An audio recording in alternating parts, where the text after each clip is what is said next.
ಇದು ಪುಟ್ಟಣ್ಣ ಸ್ಟುಡಿಯೋ. ನಾನು ಆ್ಯಕ್ಟ್ ಮಾಡಿದಂತಹ ಶ್ರೀದೇವಿ ಮಹಾತ್ಮೆ ಸೀರಿಯಲ್ ನಡೆದಂತಹ ಜಾಗ. ಈ ಸ್ಟುಡಿಯೋದಲ್ಲಿ ಒಂದು 3-4 ಸೀರಿಯಲ್ಗಳು ಶೂಟ್ ಆಗ್ತದೆ ದಿನಕ್ಕೆ. ನೋಡೋಣ ಇಲ್ಲಿ ಯಾವ್ಯಾವ ರೀತಿಯ ಒಂದು ವಿಶೇಷವಾದ ಜಾಗಗಳಿದೆ ಅಂತ. ನೋಡಿ, ಇದು ಮೇಕಪ್ ಮಾಡಿಕೊಂಡ್ರು ರೆಡಿಯಾಗಿದ್ದೀನಿ. ಮೇಕಪ್ ಮಾಡಲಿಲ್ಲ ಆ್ಯಕ್ಚುಲಿ, ಬರೀ ಕಾಸ್ಟ್ಯೂಮ್ ಹಾಕ್ಕೊಂಡು ರೆಡಿಯಾಗಿದ್ದೀನಿ. ಇನ್ನೂ ಮೇಕಪ್ ಮಾಡಬೇಕು. ನನ್ನ ಕೋ ಆ್ಯಕ್ಟರ್ ಅವ್ರು ರೆಡಿ ಆಗ್ತಾ ಇದ್ದಾರೆ. ಇದೀಗ ನನ್ನ ಮೇಕಪ್ನ ಸರದಿ.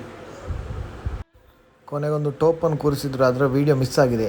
ಬಟ್ ಟೋಪನ್ ಚೆನ್ನಾಗಿರಲಿಲ್ಲ, ಇಲ್ಲದ್ರೆ ಇನ್ನೂ ಚೆನ್ನಾಗಿ ಕಾಣ್ತಿದೆ ಅನಿಸುತ್ತೆ. ಪರವಾಗಿಲ್ಲ. ಇದು ಹೊರಗಡೆ ಇರುವಂಥ ಈ ಋಷಿ ಮುನಿಗಳ ಒಂದು ಕುಟೀರ, ಹೋಮಕುಂಡ, ಈ ಥರದ ಜಾಗಗಳು.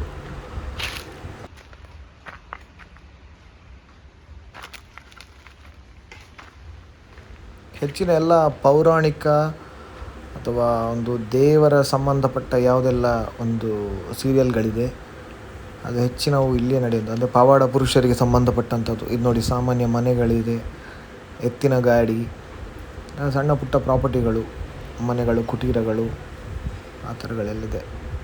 ಇನ್ನು ಹೆಚ್ಚಿನ ವೀಡಿಯೋಗಳನ್ನು ಡಿಲೀಟ್ ಮಾಡಿದ್ದೇನೆ, ಜಾಸ್ತಿ ಬೋರ್ ಆಗುತ್ತದೆ ಅಂತ. ಇದು ನಮ್ಮದು ಎಲ್ಲ ಶೂಟ್ ಆದಮೇಲೆ ರೆಡಿಯಾಗಿ, ಅಂದರೆ ಆ ಕಾಸ್ಟ್ಯೂಮ್ ಕಳಿಸಿ ನಮ್ಮ ಬಟ್ಟೆಗಳನ್ನು ಹಾಕ್ಕೊಂಡು ಮತ್ತೆ ವಾಪಸ್ ಮನೆಗೆ ಹೊರಡೋ ಸಮಯ. ಅವರು ನನ್ನ ಕೋ ಆರ್ಟಿಸ್ಟ್. ಮತ್ತೆ ಸಿಗೋಣ ಇನ್ನೊಂದು ವೀಡಿಯೋ ಜೊತೆ.